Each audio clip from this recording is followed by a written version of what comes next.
Vamos abrir as nossas Bíblias no livro de Atos dos Apóstolos, capítulo de número 2, onde nós leremos do versículo de número 32, aliás, é 32 até o 36, Atos, capítulo de número 2, do 32 ao 36, é uma parte da pregação de Pedro no dia de Pentecostes. Diz-nos assim a palavra do Senhor: Deus ressuscitou a este Jesus, do que todos nós somos testemunhas, de sorte que, exaltado pela destra de Deus, e tendo recebido do Pai a promessa do Espírito Santo, derramou isto que vós agora vedes e ouvis. Porque Davi não subiu aos céus, mas ele próprio diz: disse o Senhor ao meu Senhor: assenta-te à minha direita, até que ponha os teus inimigos por escabelo de teus pés. Saiba, pois, com certeza, toda a casa de Israel, que a esse Jesus, a quem vós crucificastes, Deus o fez Senhor e Cristo. Podeis assentar. Meus amados irmãos, ao querer ressaltar o apóstolo Paulo na carta aos Romanos, o poder que somente tem o nosso Deus, não apenas o que somente tem em realidade, mas até na literatura antiga, porque nem aos deuses gregos o poder que é reconhecido a Deus nas Escrituras foi mencionado pelos próprios idólatras. O apóstolo Paulo diz que Deus é aquele que cria do nada, e Deus é aquele que ressuscita os mortos. De uma maneira particular, os gregos não acreditavam em ressurreição física e acreditavam que alguma divindade poderia ter ordenado uma matéria eterna, mas não criado a própria matéria para ordená-la. Então o apóstolo Paulo diz o seguinte: é assim que ele caracteriza o Deus de Abraão, o Deus no qual Abraão creu e depositou sua segura fé. Lá em Romanos 4, verso 17, diz assim sobre Abraão, como está escrito: por pai de muitas nações te constituí, perante aquele no qual creu, a saber, Deus, o qual vivifica os mortos e chama as coisas que não são como se já fossem. A segunda parte, Deus chama as coisas que não são como se já fossem, é uma alusão ao fato de que Deus, pela sua palavra, criou do nada este mundo.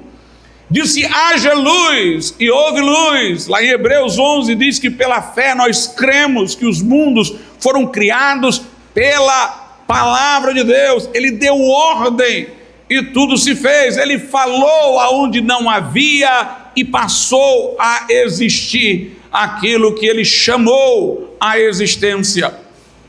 Notadamente, irmãos, isso é surpreendente, e o poder de sua palavra soberana. Mas Deus também é colocado aqui como aquele que vivifica os mortos, que ressuscita os mortos.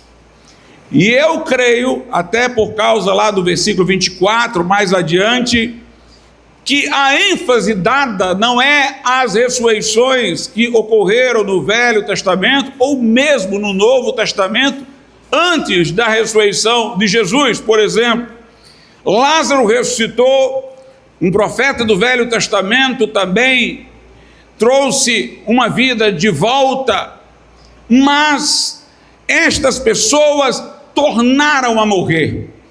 Não foi uma ressurreição em sentido absoluto, mas em sentido relativo. Elas voltaram à vida, mas a esta vida corruptível, voltaram à vida mortal. Mas a ressurreição de Jesus foi uma ressurreição incorruptível. Ele ressuscitou com um corpo glorificado e glorioso. A morte, diz a Bíblia, não tem mais domínio sobre ele. Sua ressurreição é a base da nossa esperança de ressurreição, porque ele foi as primícias, e depois seremos nós, ressuscitaremos deste modo incorruptível, porque nós estamos ligados a ele, como os membros de um corpo ao cabeça, como os ramos estão ligados à videira. Ressuscitaremos como uma participação no poder da sua ressurreição. A ressurreição de Jesus é o evento de maior excelência na narrativa do Novo Testamento. Jesus venceu a morte, ressuscitou para não mais morrer. Ele se apresenta a João no Apocalipse dizendo: eu sou aquele que estive morto, mas eis que vivo pelos séculos dos séculos. Lá em Hebreus, a Bíblia Sagrada diz que os sacerdotes terrenos, lá da época do Velho Testamento, eram sucedidos por outros, por causa que morriam. Mas Jesus é sacerdote eternamente, segundo a ordem de Melquisedeque, não requer substituto, porque a morte não tem mais domínio sobre ele. Ele diz: eu tenho as chaves da morte e do inferno. Este é o evento marcante do Novo Testamento. Se eu fosse colocar o que há de mais sublime no Velho Testamento, é o momento do Gênesis, em que no princípio nós temos lá Deus criando céus e terra por sua palavra. Mas o que há de mais excelente no Novo Testamento é a ressurreição incorruptível do Senhor Jesus Cristo. O nosso Deus é o Deus que criou do nada, e o nosso Deus é o Deus que trouxe Jesus dentre os mortos, dando-nos um testemunho de que aceitou a favor de nós o seu sacrifício, abençoando-o como homem que se fez, dando-lhe uma posição excelsa no céu como homem exaltado, porquanto em tudo foi obediente e submisso ao Pai, e foi elevado acima de todo principado e potestade. A ressurreição, irmãos, é mais excelente do que a criação. Talvez nós não pensássemos assim, imaginássemos que Deus ter criado do nada fosse uma coisa mais surpreendente. Mas a Bíblia coloca a ressurreição de Jesus num patamar muito mais elevado, porque criar é para dar vida, mas quando a morte devasta a vida, o poder que traz a vida de novo é um poder que não só traz a vida, mas vence a morte que ocorreu para trás. A redenção é algo mais excelente do que a própria criação. Os judeus guardavam o sábado, o sétimo dia, em lembrança do Deus Criador, mas nós celebramos festivamente no domingo, porque foi o dia da ressurreição do Senhor, de sua vitória contra a morte. A ressurreição é tão importante que é mencionada por todos os evangelistas em suas narrativas. O apóstolo Paulo, na primeira carta aos Coríntios, chega a dizer que toda a nossa fé depende da ressurreição. Se ela não ocorreu, tudo o que dizemos é vão, tudo o que falamos é mentira. A garantia da veracidade de toda a Escritura, e particularmente do Evangelho do Novo Testamento, é a ressurreição de Cristo. 1 aos Coríntios 15, 14, Paulo diz: E se Cristo não ressuscitou, logo é vã a nossa pregação, e também é vã a vossa fé. No verso 17 ele diz: e se Cristo não ressuscitou, é vã a vossa fé, e ainda permaneceis nos vossos pecados. Se não houve a ressurreição de Cristo, nossa fé é inútil. Se Jesus não ressuscitou, nossa pregação é inútil. Se Jesus não ressuscitou, ainda permanecemos em nossos pecados. Note, tudo está a depender da veracidade deste fato, da ressurreição incorruptível do Senhor Jesus Cristo. Os próprios discípulos foram comissionados para serem testemunhas, obviamente da morte de Jesus, mas de uma maneira particular de sua ressurreição. O Cristo ressuscitado diz aos discípulos que eles seriam suas testemunhas. Em Atos 1:8, Jesus diz: recebereis poder e sereis minhas testemunhas, testemunhas do Cristo ressuscitado. Sereis minhas testemunhas tanto em Jerusalém como em toda a Judéia, Samaria e até os confins da terra. Nós somos salvos pela fé no Cristo ressurreto.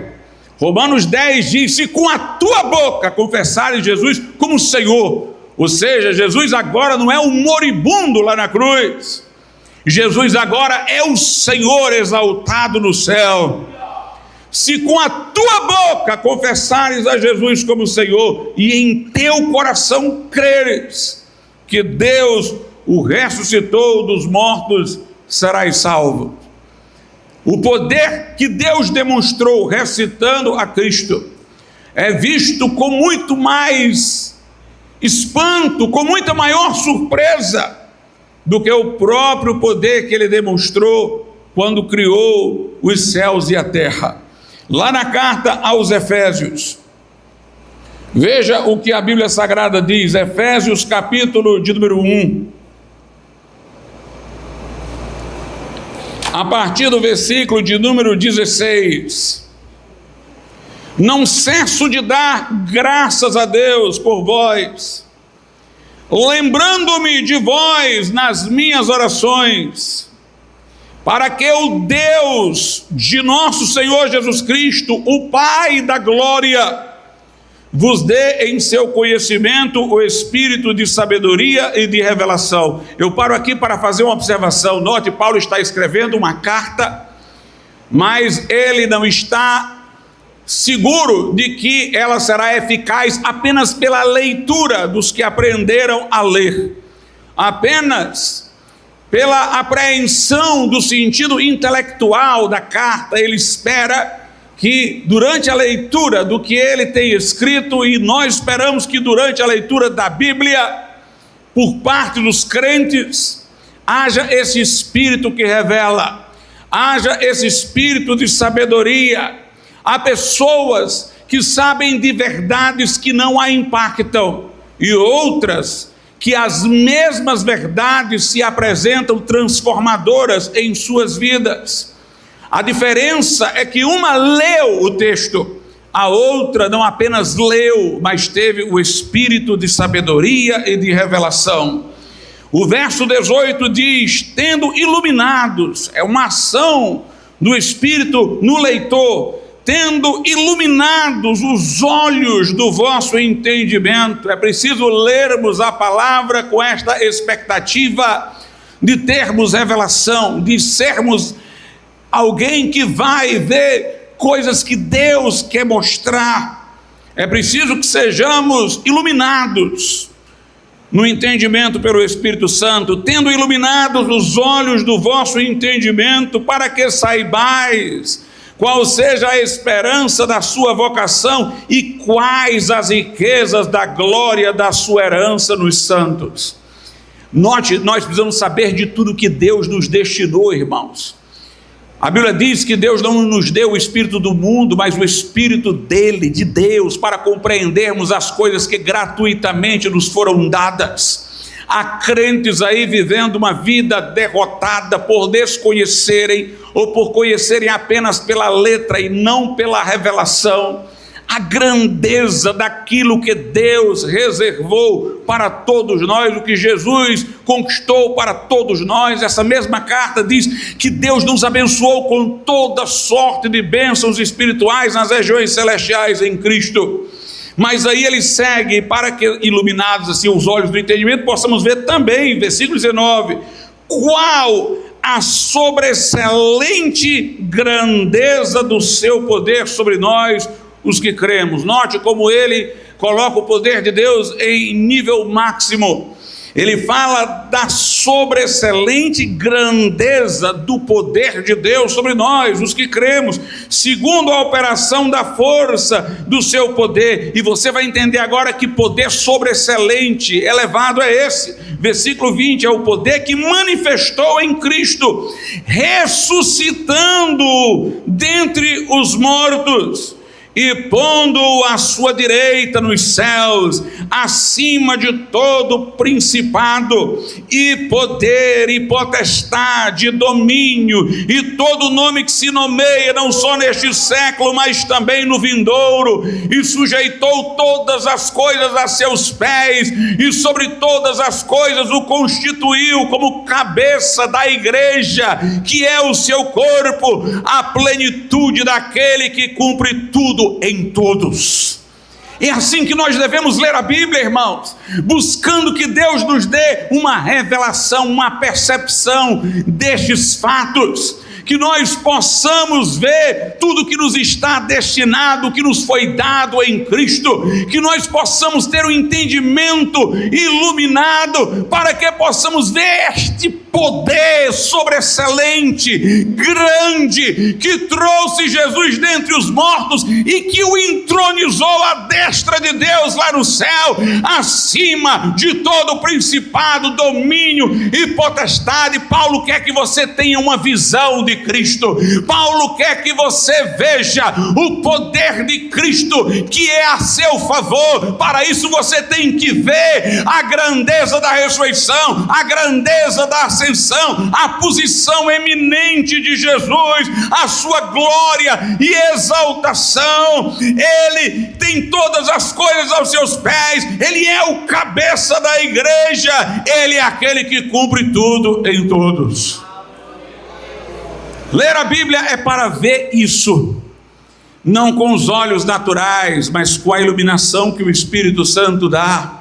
Por isso que em 2 Coríntios 3, o apóstolo Paulo fala que os judeus que liam no templo o livro da lei não conseguiam ver que tudo se cumprira em Cristo, porque um véu estava em seus corações.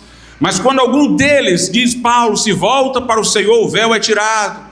E agora, nós que já estamos sem esse véu, contemplamos a glória do Senhor, contemplamos enquanto a palavra é lida. A correta leitura da Bíblia é aquela pela qual você contempla a glória de Cristo, é contemplando a glória de Cristo, é meditando em quão poderoso, gracioso, glorioso Ele é, que nossa santificação é impulsionada, que nós vamos participando deste poder através da santificação e vamos sendo transformados de glória em glória na mesma imagem. Por isso que Jonathan Edwards buscava no seu bosque de passeio um lugar de meditação, onde ele meditava nas excelências de Cristo.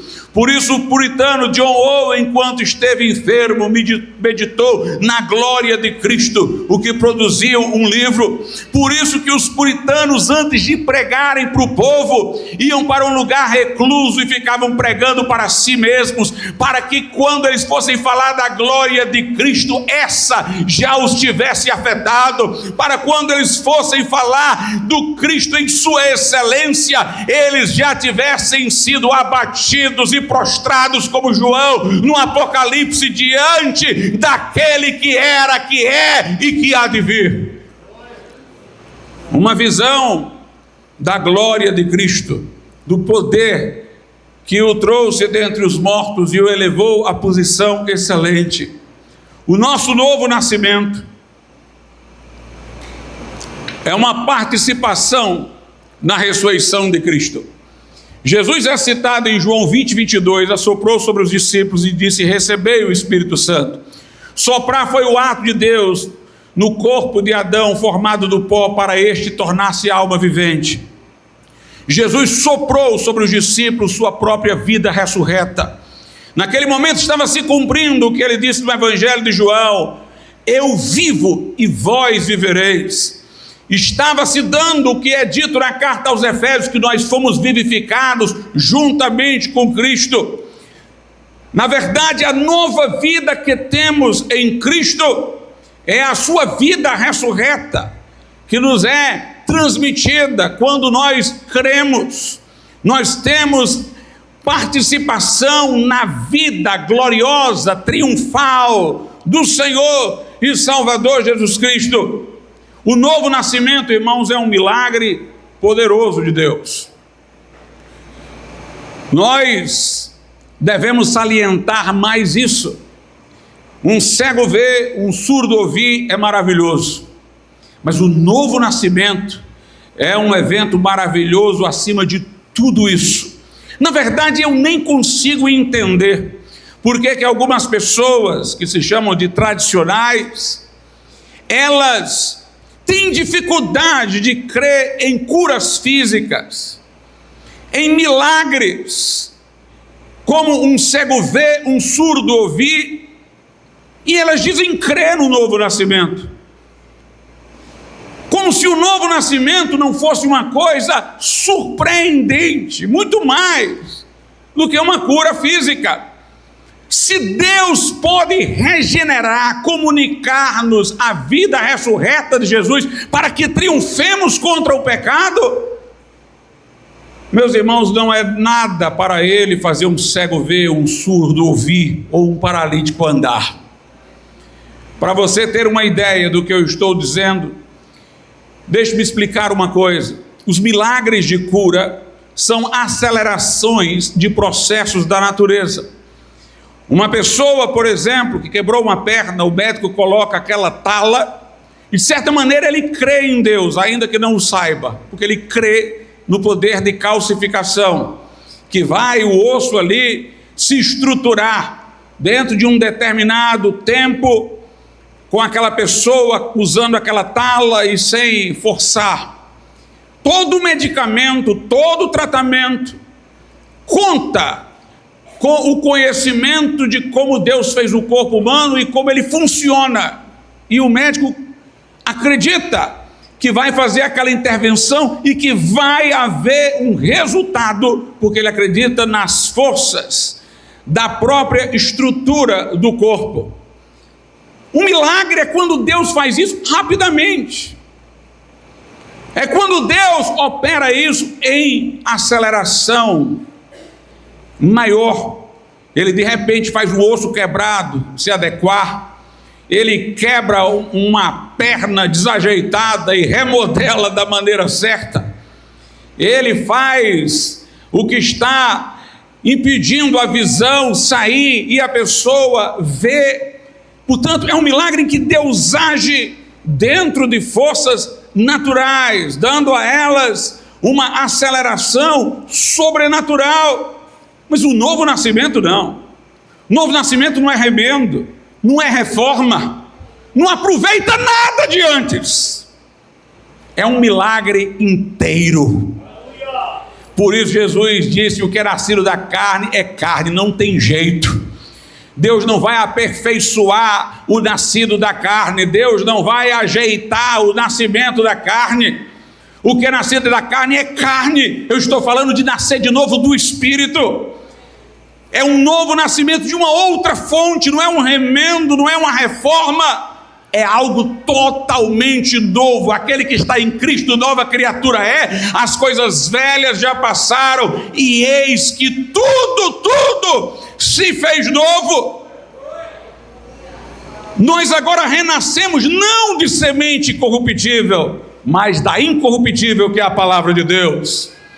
O nosso primeiro nascimento foi de geração por carne e sangue, do tronco adâmico. No novo nascimento nós nascemos não na linha horizontal, nós nascemos do alto. Nós nascemos de Deus.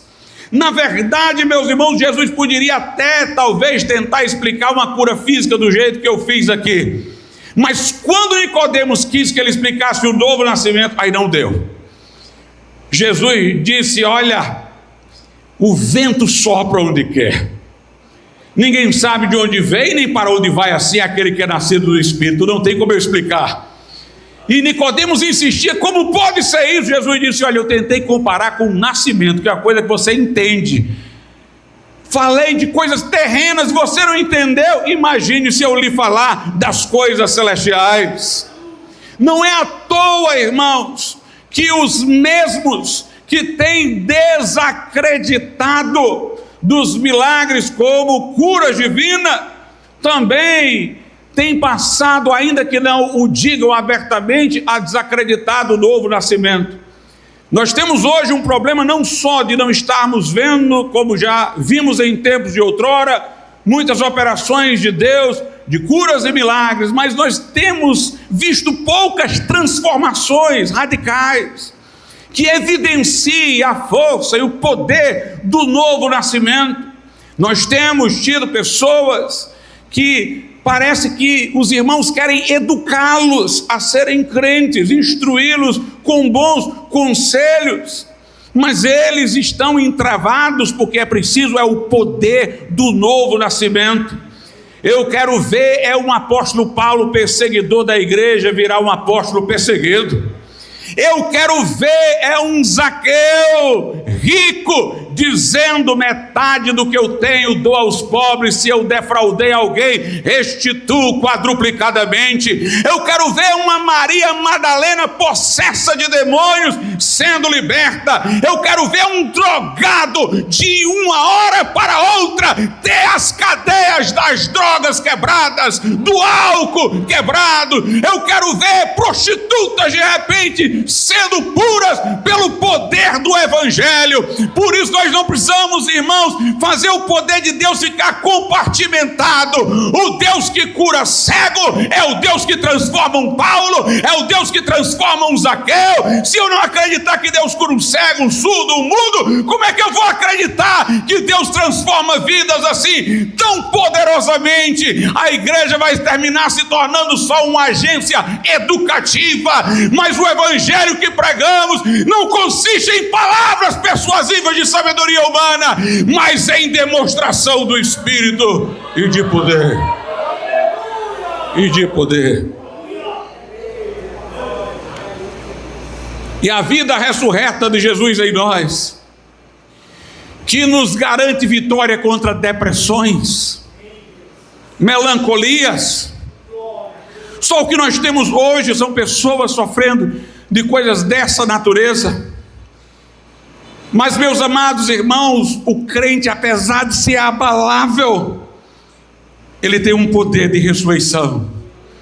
Pode ser que ele tenha problemas físicos, pode ser que ele tenha uma melancolia crônica no seu temperamento, como David Brainerd teve, mas eu quero dizer uma coisa: o que faz ele vencer é exatamente porque tem uma outra empurrando, o poder da ressurreição. Paulo diz: entristecido, mas sempre alegres, angustiados, mas não desesperados, como morremos, mas eis que vivemos. E assim, tem algo, irmãos, que triunfa sobre as nossas debilidades. Quando estamos fracos, é aí que estamos fortes. É a vida ressurreta de Jesus. Se essa vida trouxe Jesus dentre os mortos, ela vai vencer a depressão como um furacão. Aleluia! Paulo diz: trazendo no corpo o morrer de Jesus, para que também se manifeste neste corpo a vida ressurreta de Jesus Cristo, trazendo no corpo a mortificação, para que também a vida de Cristo se manifeste em nossa carne mortal. Os discípulos, irmãos, da igreja primitiva foram perseguidos e mortos. Nós sabemos de mártires que morreram cantando, não só nos tempos imediatamente pós-apostólicos, mas também durante a Reforma. John Hus morreu louvando ao Senhor. Latimer morreu dizendo ao companheiro que foi queimado junto com ele na Inglaterra, Ridley, ele disse: hoje nós seremos aqui velas para iluminar toda a Inglaterra. O que dava força a esses homens é que na hora, irmãos, que vem a dor e somos perseguidos por Cristo, também nessa hora a glória de Cristo, a glória está sobre nós. Veja o que diz Pedro, primeira epístola de Pedro, capítulo de número 4, versículo 14: se pelo nome de Cristo sois vituperados, bem-aventurados sois, porque sobre vós repousa o Espírito da glória e de Deus. Quanto a eles, é ele sim blasfemado, mas quanto a vós, é glorificado. Aqui diz que se eu for açoitado, perseguido, maltratado por Cristo, naquele momento o Espírito da glória vai estar lá sobre mim. Na hora que Estevão estava sendo apedrejado, a glória se lhe manifestou, ele ficou cheio do Espírito Santo, as pedras estavam vindo sobre ele, e ele dizendo: eu vejo o céu aberto, o Filho do Homem em pé à direita de Deus. Naquela mesma hora, irmãos, ele teve a presença da glória, enquanto estava sendo atingido pelos perseguidores. O livro de Atos é chamado de Atos dos Apóstolos, mas alguém já disse que deveria ser chamado de Atos do Espírito Santo, e melhor ainda, de Atos de Jesus, através do Espírito Santo, porque é isso que Lucas diz em Atos, no capítulo 1, verso 1, veja o que Lucas fala: fiz o primeiro tratado, ó Teófilo, ele está aludindo ao evangelho que escreveu, é o evangelho de Lucas, o primeiro tratado. Fiz o primeiro tratado, ó Teófilo, acerca de tudo que Jesus começou não só a fazer, mas a ensinar. Eu quero que você observe, o que ele relatou no seu evangelho foi o que Jesus começou a fazer e a ensinar, porque Jesus ainda está fazendo e ensinando. É como quem diz: eu contei lá o que ele começou a fazer, Teófilo, agora eu vou falar o que ele está continuando a fazer. O livro de Atos, irmãos, mostra que Jesus continua agindo através da igreja. Ele está fazendo, ele está ensinando. Note, fazer e ensinar, essa é a obra de Cristo, essa é a obra da igreja. Pregar e fazer também. Lá em Marcos, Jesus disse: ide pregar o evangelho a toda criatura, ensinar. Mas aí Jesus disse: e estes sinais seguirão aos que creem, em meu nome falarão novas línguas, em meu nome expulsarão os demônios, em meu nome porão as mãos sobre os enfermos, e eles serão curados. Se beberem alguma coisa mortífera, não lhes fará dano algum, pegarão em serpentes. Note, Jesus deu-lhes ordem para pregar, mas disse que eles iam fazer. Jesus ali, irmãos, não estabeleceu uma elite. Ele disse: estes sinais seguirão aos que creem, aos crentes. Não é para apóstolos essa palavra, é para crentes, qualquer um, qualquer crente. Todo crente tem a obrigação de pregar o evangelho, atender ao ídolo de Jesus, e todo crente tem uma promessa de que enquanto está fazendo isso, Deus vai operar maravilhas. A Bíblia diz: e eles saíram pregando o evangelho por toda parte, e o Senhor ia com eles, confirmando a palavra com sinais, prodígios e maravilhas, porque Jesus está vivo, porque Jesus está vivo e está agindo no mundo através da sua igreja. Ele disse: ide e fazei discípulos de todas as nações, batizando-os em nome do Pai, do Filho e do Espírito Santo, ensinando a guardar tudo que tenho ordenado. E ele disse então: e eis que eu estou convosco todos os dias, até a consumação dos séculos. Quando nós chegamos lá no final do livro de Atos, temos uma surpresa, porque parece uma novela que não acabou. Nós vamos seguindo o livro, e parece que quando Paulo se converte, ele se torna o personagem principal. E é dito que ele ia em Roma testemunhar perante César. Está anunciado o destino final do livro. E nós vamos acompanhando a leitura. Paulo termina numa prisão domiciliar. Nós não vemos nada sobre ele chegar até César. E o livro termina bruscamente. Por quê, irmãos? Porque se o livro terminasse bem fechadinho, alguém ia dizer: foi só para aquele tempo. Foi só até Paulo fazer o que está no livro. O livro foi deixado em aberto para saber que Jesus continua operando e fazendo, continua agindo através de nós, Eric Walbach, acho que seria esse a pronúncia do nome dele, é um filólogo alemão muito respeitado, tem uns 3 livros dele sobre literatura, sobre linguagem. Este homem, ele diz: olha, quando você lê um escrito de Homero e quando você lê a Bíblia é diferente. Parece que os escritos de Homero são para você, por um momento, ter um alívio dos problemas deste mundo e pensar num outro mundo que você sabe que é completamente diferente desse. Ele diz: mas quando você lê a Bíblia, parece que ela não está querendo que você pense no outro mundo, ela está querendo invadir o seu mundo, colocar você dentro do mundo dela. É um livro que com certeza ninguém pode ler e diz: essa pessoa quis contar uma história em outro mundo para ilustrar. Não, ela quis contar a história do nosso mundo.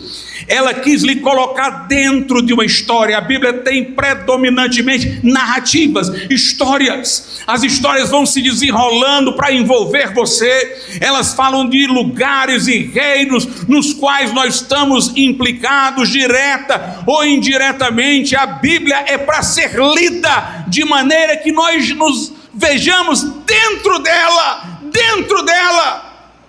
Se você começa a ler a Bíblia e parece uma coisa distante, no outro mundo, no outro tempo, num outro lugar, está lhe faltando o espírito de sabedoria e de revelação, para ver a sobreexcelente grandeza do poder que ressuscitou Jesus e o elevou acima de todo o principado e potestade. É preciso você ler e dizer: a história do meu povo, é a história dos meus irmãos, eu estou dentro dessa história, eu continuo essa história, porque o Cristo ressurreto está fazendo e ensinando ainda através de nós, através da sua igreja.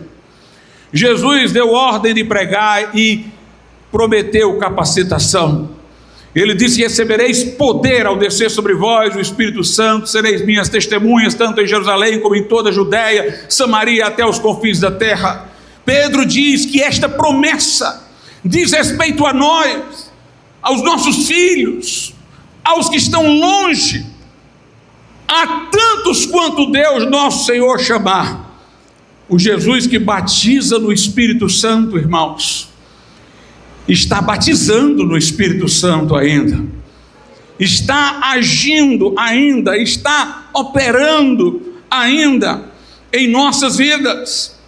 Nós lemos lá em Atos 2, e agora eu vou para o lugar onde eu comecei a pregar,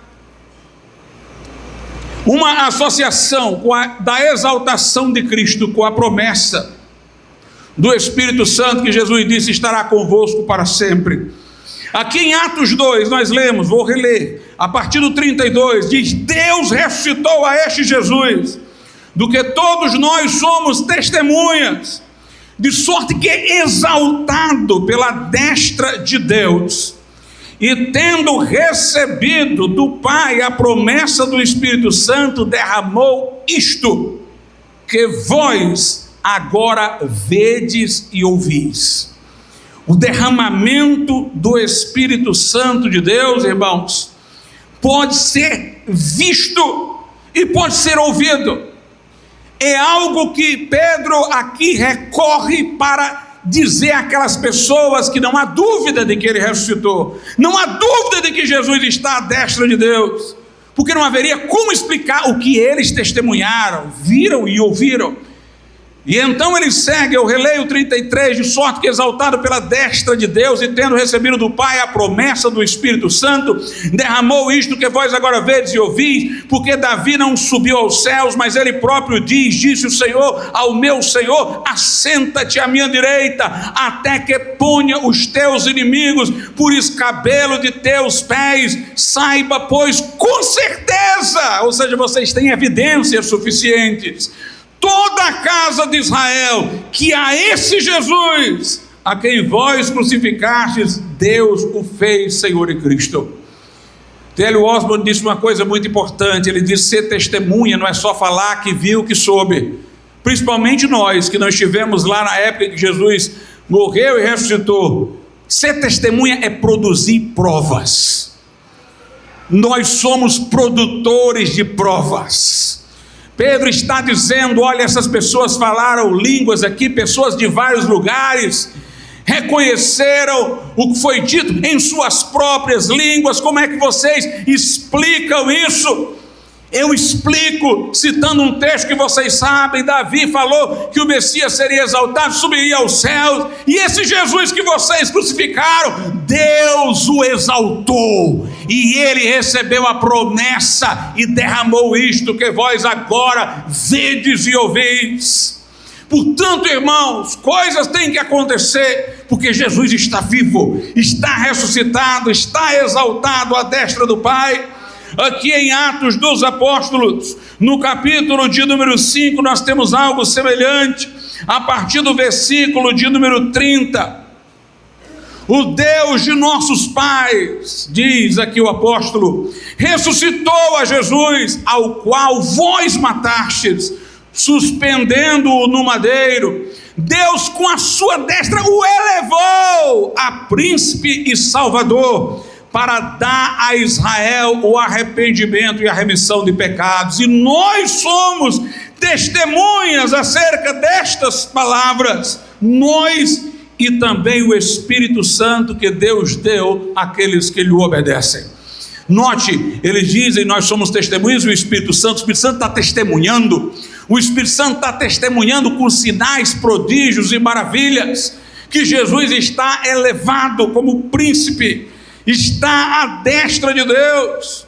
A oração apostólica era assim. Veja aí Atos dos Apóstolos capítulo 4, a partir do versículo de número 24, diz assim: e ouvindo eles isto, unânimes, levantaram a voz e disseram: Senhor, tu és o Deus que fizeste o céu e a terra e o mar e tudo que neles há, que disseste pela boca de Davi teu servo, porque bramaram os gentios e os povos pensaram coisas vãs, levantaram-se os reis da terra e os príncipes se ajuntaram a uma contra o Senhor e contra o seu ungido, porque verdadeiramente contra o teu santo filho Jesus, que tu ungiste, se ajuntaram não só Herodes, mas Pôncio Pilatos, com os gentios e os povos de Israel, para fazerem tudo que a tua mão e o teu conselho tinham anteriormente determinado que se havia de fazer. Agora, eu gosto desse agora, irmãos. Há uma diferença entre fé e esperança. Eu tenho esperança na vida de Jesus, porque ela está no futuro, mas a fé é agoniada. A fé ela quer agora, a fé ela quer logo, ela quer agora, ela se apodera, ela não é uma espera, ela é uma apropriação. Agora, pois, ó Senhor, olha para as suas ameaças e concede aos teus servos que falem com toda ousadia a tua palavra, enquanto estendes a tua mão, note, para confirmar a palavra, para curar e para que se façam sinais e prodígios pelo nome de teu santo filho Jesus. E tendo orado, moveu-se o lugar em que estavam reunidos, todos foram cheios do Espírito Santo e anunciavam com ousadia a palavra de Deus. Pedro e João tinham ido ao templo para orar. Nunca deixe de ir para os cultos de oração, alguma coisa maravilhosa pode acontecer no caminho. Aleluia, você não sabe o dia.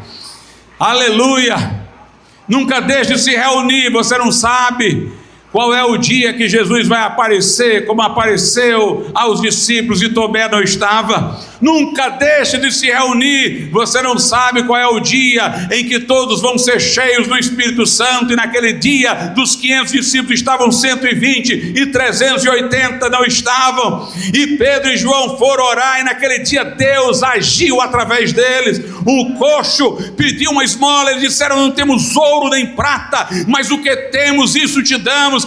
Em nome de Jesus o Nazareno, levanta-te e anda. Meus irmãos, se Jesus estivesse morto, aquele homem nunca poderia andar, mas o nome de Jesus ali foi invocado. Só Jesus estando vivo é que poderia honrar o seu nome. Eles disseram: em nome de Jesus, levanta-te e anda. O homem pôs-se de pé, entrou pulando, saltando no templo. E veja como Pedro explicou o incidente, relacionando com a ressurreição de Cristo. Atos 3, a partir do 12.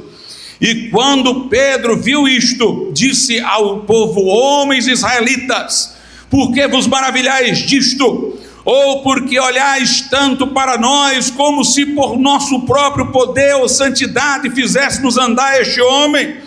O Deus de Abraão, de Isaque e de Jacó, o Deus de nossos pais, glorificou o seu Filho Jesus, a quem vós entregastes, e perante a face de Pilatos negastes, tendo ele determinado que fosse solto. Mas vós negaste o santo e o justo, pedistes que se vos desse um homem homicida, e mataste o príncipe da vida, ao qual Deus ressuscitou dentre os mortos, de que nós somos testemunhas, e pela fé no seu nome fez o seu nome fortalecer a este que vedes. Ninguém poderia contestar. E conheceis, sim, a fé que vem por ele deu a este, na presença de todos vós, esta perfeita saúde.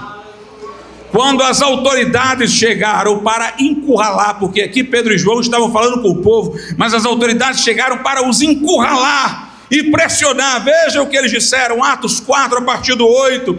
Então Pedro, cheio do Espírito Santo, a Bíblia faz questão de dizer isso na hora que Pedro vai falar com as autoridades. As autoridades têm poder de ameaça, as autoridades vêm com soldados, as autoridades vêm com pressão, mas, meus irmãos, maior é o que está no crente, a plenitude, a capacitação do Espírito Santo de Deus. Aqueles homens vieram armados com o seu poderio, mas maior era o armamento de Pedro e João. Então Pedro, cheio do Espírito Santo, lhes disse: principais do povo e vós, anciãos de Israel, visto que hoje somos interrogados acerca do benefício feito a um homem enfermo e do modo como foi curado, seja conhecido de vós todos e de todo o povo de Israel, que em nome de Jesus Cristo Nazareno, aquele a quem vós crucificastes e a quem Deus ressuscitou dentre os mortos, note como eles sempre falam, em nome desse é que este está são diante de vós. Ele é a pedra que foi rejeitada por vós, os edificadores, a qual foi posta por cabeça de esquina, e em nenhum outro há salvação, porque também debaixo do céu nenhum outro nome há dado entre os homens, pelo qual devamos ser salvos. Então eles, vendo a ousadia de Pedro e João, informados de que eram homens sem letras, indoutos, maravilharam-se e reconheceram que eles haviam estado com Jesus. Agora olha o versículo 14: e vendo estar com eles o homem que fora curado, nada tinham que dizer em contrário. Testemunha, produtor de provas, gente com coragem, gente cheia do Espírito Santo, gente que operava, que esperava que o Senhor fosse fazer, que o Senhor fosse agir no nosso tempo. Nós temos confiado muito nas instituições, irmãos. É hora de confiar na oração, é hora de confiar no poder de Deus. Jesus disse: aquele que crê fará obras maiores do que as minhas, porque eu vou estar lá junto do Pai, intercedendo por ele. Aí depois ele disse: tudo que pedires em meu nome, eu o farei. Note, ele disse que nós vamos fazer e que orando ele vai fazer em resposta. O nosso Jesus está vivo, está poderoso. Lá no Apocalipse, João viu Jesus no meio dos candeeiros de ouro, no meio das 7 igrejas. Jesus está no meio da igreja e ele não está como aquele débil crucificado. Os seus olhos são como chama de fogo, o seu rosto brilha como o sol na força do meio-dia, os seus pés são como latão reluzente, da sua boca sai uma espada aguda de 2 gumes. O nosso Cristo é o que ressuscitou, é o que está exaltado, que ordenou que fôssemos pregar, que disse que está conosco, que disse que os sinais seguiriam aos que creem, que disse: recebereis poder ao descer sobre vós o Espírito Santo. Nós vemos em todas essas coisas a autoridade do nome de Jesus. Enquanto estendes a tua mão para operar sinais e prodígios, em nome de teu santo Filho Jesus, em nome de Jesus do Nazareno, levanta-te e anda. Nós vemos, irmãos, Jesus disse: em meu nome expulsarão demônios, falarão novas línguas.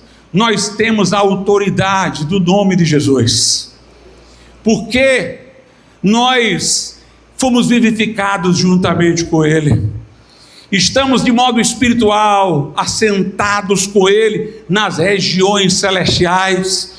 Se Ele está acima de todo o principado e potestades, assentados com Ele, nós estamos acima dos demônios.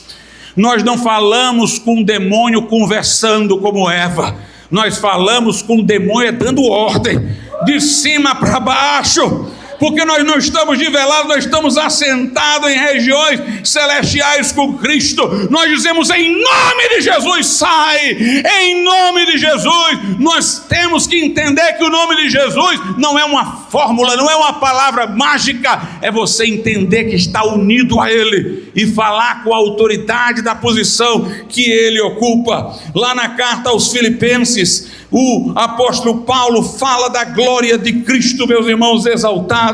Ele diz o seguinte, a partir do versículo de número 9 do capítulo 2: por isso também Deus o exaltou soberanamente e lhe deu um nome que é sobre todo nome, para que ao nome de Jesus se dobre todo o joelho dos que estão nos céus e na terra e debaixo da terra, e toda língua confesse que Jesus Cristo é o Senhor, para a glória de Deus Pai.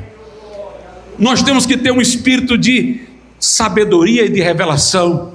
Nós temos que ter uma iluminação do nosso entendimento. Eu sei que o que eu estou dizendo aqui muita gente já sabe, porque já leu, porque já ouviu, mas nós precisamos ter um impacto dessas verdades, uma iluminação, uma percepção, irmãos, de que estamos sob céus abertos. Os céus não estão lacrados sobre nós. Estevão disse: vejo os céus abertos. Quando o Espírito Santo desceu sobre Jesus, a Bíblia diz: abriram-se os céus. Nós não estamos naquele plano do que foi colocado no livro de Eclesiastes, vivendo só debaixo do sol. A escada de Jacó liga os céus à terra. Aquele que está no trono está no nosso coração. Aquele que está acima de todo o principado e potestade está andando aqui no meio de nós. Aleluia, aleluia.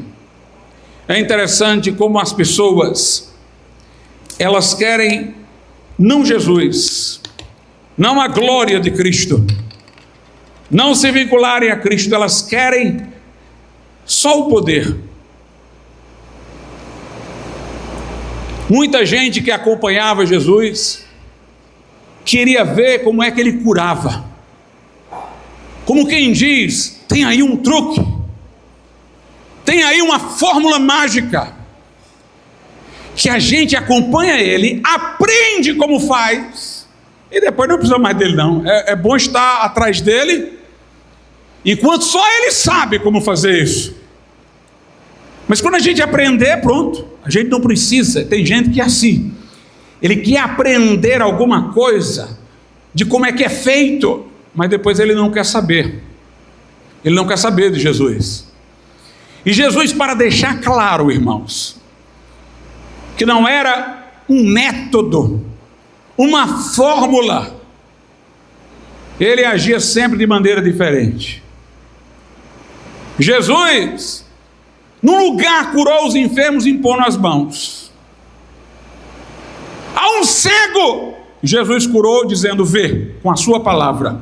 A outro, ele curou misturando saliva com terra e mandando ele se lavar num tanque.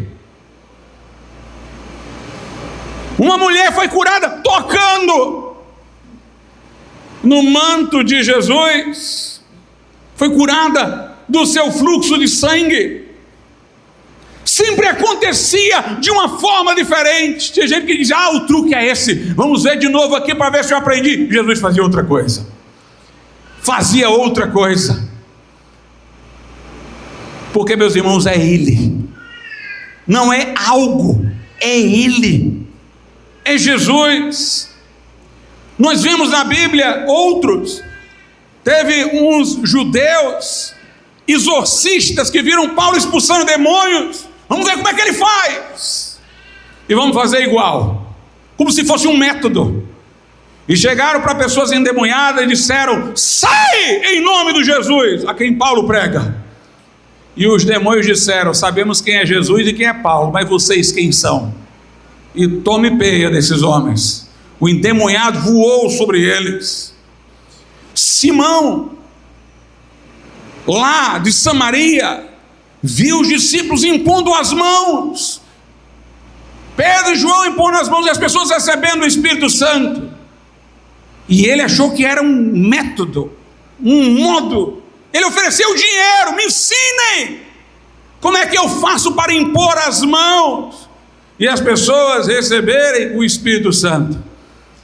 Se ele conhecesse a história toda, irmãos, no dia de Pentecostes ninguém impôs as mãos sobre ninguém. Ninguém impôs as mãos. Estavam só orando.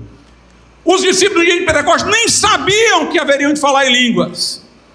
Eles tinham ouvido: em meu nome falarão novas línguas. Quando, como, relacionado a quê? Eles não sabiam ainda. Jesus não disse: vocês vão falar em línguas. Jesus disse: vocês vão ser batizados no Espírito Santo dentro de poucos dias. E eles oraram sem saber nem exatamente o que iria acontecer. Ninguém impôs as mãos, mas foram cheios do Espírito Santo e começaram a falar em outras línguas. Na casa de Cornélio, Pedro pregou. Não houve imposição de mãos. Mais ainda, não deu tempo nem de Pedro batizá-los nas águas. Quando o normal era primeiro eles serem batizados nas águas, mas enquanto Pedro pregava, caiu o Espírito Santo sobre eles. Os judeus não esperavam que eles fossem falar em línguas, os judeus convertidos. A Bíblia diz que os que eram da circuncisão se maravilharam de que também sobre os gentios se derramasse o Espírito Santo, como sobre eles, porque os ouviam falar em línguas e magnificar a Deus. E Pedro disse: meu irmão, vocês vão me pedir de batizá-los? Eu vou recusar a água a eles, a estes, a quem Deus deu como a nós o Espírito Santo. Quem sou eu para resistir a Deus? Ele faz como Ele quer, Ele faz como Ele quiser. Lá em Éfeso, Paulo instrui aqueles irmãos, faz tudo dentro do roteiro, batiza-os nas águas, impõe as mãos sobre eles, eles recebem o Espírito Santo. Mas lá, diferente dos outros lugares, eles falam em línguas e começam a profetizar. Aleluia, nunca é igual, irmãos. É sempre diferente. Nos outros lugares só falavam em língua, agora falaram em línguas e começaram a profetizar. Lá em Samaria, não foi Filipe, o evangelista, que orou pelos irmãos, foram apóstolos. Pedro e João vieram orar. Como também em Éfeso, foi Paulo que orou. Aí alguém vai dizer: bem, era só naquele tempo, era apóstolo que podia orar. Mas quem orou para Paulo ser cheio do Espírito Santo, ele que era um apóstolo, foi um outro que não era apóstolo, Ananias. Porque Deus faz como Ele quer. Deus opera como Ele quer. Deus opera como Ele quer. Ali fala em língua e profetiza. Ali fala em línguas e a multidão entende. Ali fala em línguas e magnificam a Deus. Ali tem imposição de mãos, ali não tem imposição de mãos. Ali foi depois do batismo, aqui foi antes do batismo. Quem sou eu, como disse Pedro, para resistir a Deus? Ele faz como Ele quer. O movimento, irmãos, pentecostal entrou nas igrejas históricas quando um pastor anglicano ficou surpreso lá nos Estados Unidos com o fervor dos pentecostais, e ele começou a se aproximar de alguns e orava com eles, E ele disse: olha, eu quero que vocês tenham, eu quero ter essa ousadia, eu quero ter esse fervor, mas eu não quero falar em línguas. E os irmãos foram sábios. Sabe o que foi que os irmãos disseram? Não se preocupe, deixa a gente orar por você, e você continua orando. Deixa com Deus, que Ele sabe o que vem junto com o pacote. Foi a expressão que disseram. E começaram a orar por este homem. E meus irmãos, ele começou a falar em outras línguas, conforme o Espírito concedia que falasse. Eu lembro da história de um diácono que chegou num culto, onde estava pregando a senhora Semple McPherson, e lá estava orando pelo batismo no Espírito Santo. Ele disse: eu quero receber o batismo no Espírito Santo, mas eu não quero essa gritaria. Ele até admitia falar em língua, mas não queria aquela gritaria, como ele disse. E sabiamente foi dito a ele: você ora, deixa Deus lidar como Ele quer lidar. Deus sabe dar o Espírito Santo aos que lhe o pedirem. Meus irmãos, quando este homem recebeu, era o que mais gritava. Uma vez eu fui pregar em Goiânia, em Pernambuco. Muitas pessoas foram salvas, 36 pessoas se converteram. Foi um verdadeiro rebuliço na cidade. E um dia nós tivemos um culto de oração. Eu fui orar por pessoas para serem batizadas no Espírito Santo. Era uma igreja batista renovada, e tinham alguns que não acreditavam que as línguas fossem a evidência do batismo no Espírito Santo. E eu disse: olha, se ajoelhem, que nós vamos orar por vocês, para vocês receberem o Espírito de Deus. Deus vai fazer como Ele quer. E na hora que essas pessoas desceram seus joelhos, começaram a falar em outras línguas, segundo o Espírito concedia que falassem. É Deus, irmãos, que faz como Ele quer. Jesus está vivo, não é uma fórmula, não é um truque. O que nós precisamos é andar com Ele, o que nós precisamos é ouvir a voz dEle, é estar aos pés dEle, é conhecer a sobreexcelente grandeza do poder que está sobre Ele. Precisamos criar um ambiente certo para Jesus operar. Jesus disse: onde estiverem 2 ou 3 reunidos em meu nome, aí estou eu no meio deles. O que é reunir-se em nome de Jesus? Não é mencionar o nome de Jesus meramente, é reunir-se em torno da pessoa dele. Nós não queremos aplausos, nós não queremos destaque. O cantor não quer atenção, o pregador não quer atenção. Nós queremos só Jesus, nós queremos que Ele opere. Nós queremos que Ele opere. Nossa preocupação não é com a liturgia, nossa preocupação é que Ele esteja presente, é que Ele se manifeste. Quando você vem para o culto e o que você quer não é só se encontrar com seus amigos, não é só cantar músicas que você gosta, mas você quer ter um encontro com Jesus, você quer que Jesus opere. Ele disse: onde estiverem 2 ou 3 reunidos em meu nome, aí estou eu no meio deles. Quer ver Jesus operar? Quer ver curas? Tiago diz: confessem as vossas culpas uns aos outros e orem uns pelos outros, para que sareis. Queremos um ambiente onde Jesus opera para curar. Tenhamos comunhão uns com os outros, tiremos o ressentimento e a mágoa do nosso coração, nos reconciliemos com os nossos irmãos, oremos por eles com empatia, e Jesus vai passear no meio para sarar e para operar. Em 1 Coríntios 14 diz: se vocês estiverem reunidos, todos estiverem profetizando, um encorajando o outro com inspiração, e entrar então um incrédulo no vosso meio, os segredos do seu coração será revelado, e ele vai se prostrar e dizer: verdadeiramente Deus está no meio de vós. Meus irmãos, nós precisamos desejar a presença de Jesus em ação, Jesus andando no meio dos candeeiros de ouro. Lá em Mateus, as mulheres vão ao sepulcro para levar ungüentos ao corpo de Jesus, para estarem lá em torno do corpo de Jesus, mas os anjos estão lá para dizer àquelas mulheres: eu sei o que vocês vieram fazer, vocês procuram aquele que foi crucificado, mas eu tenho uma notícia para dar: ele não está aqui, ele não está aqui, mas ressuscitou.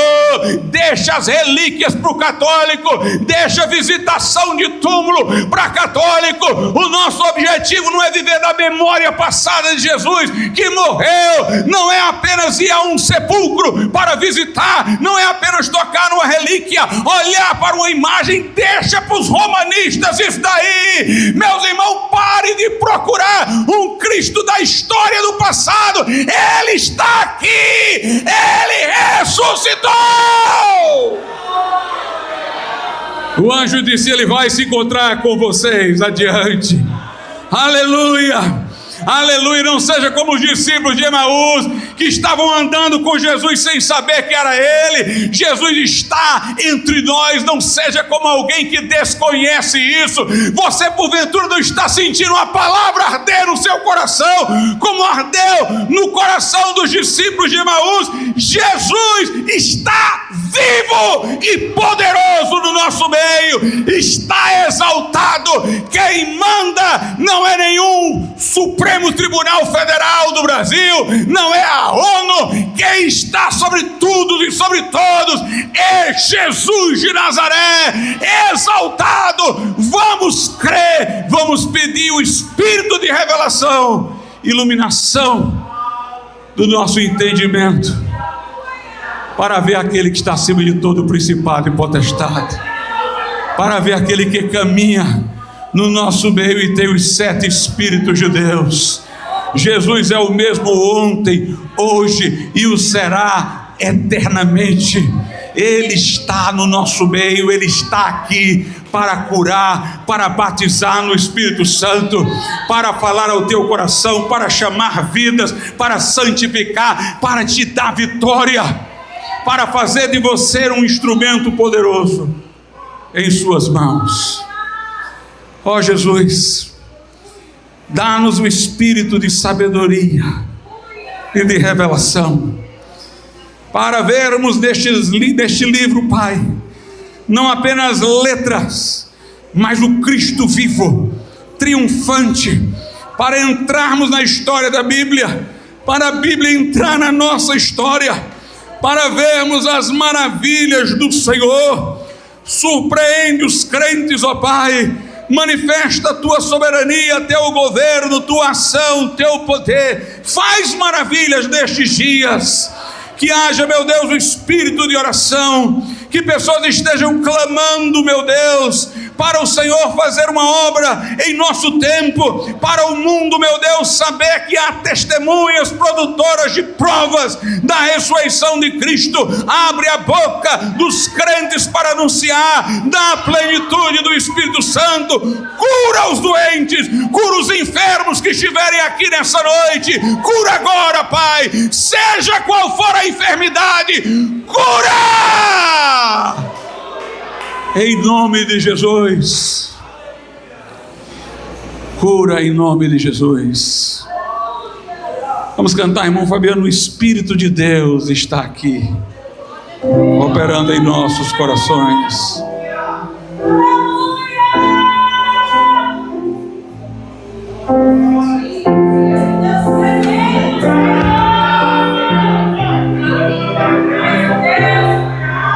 O Espírito de Deus está aqui.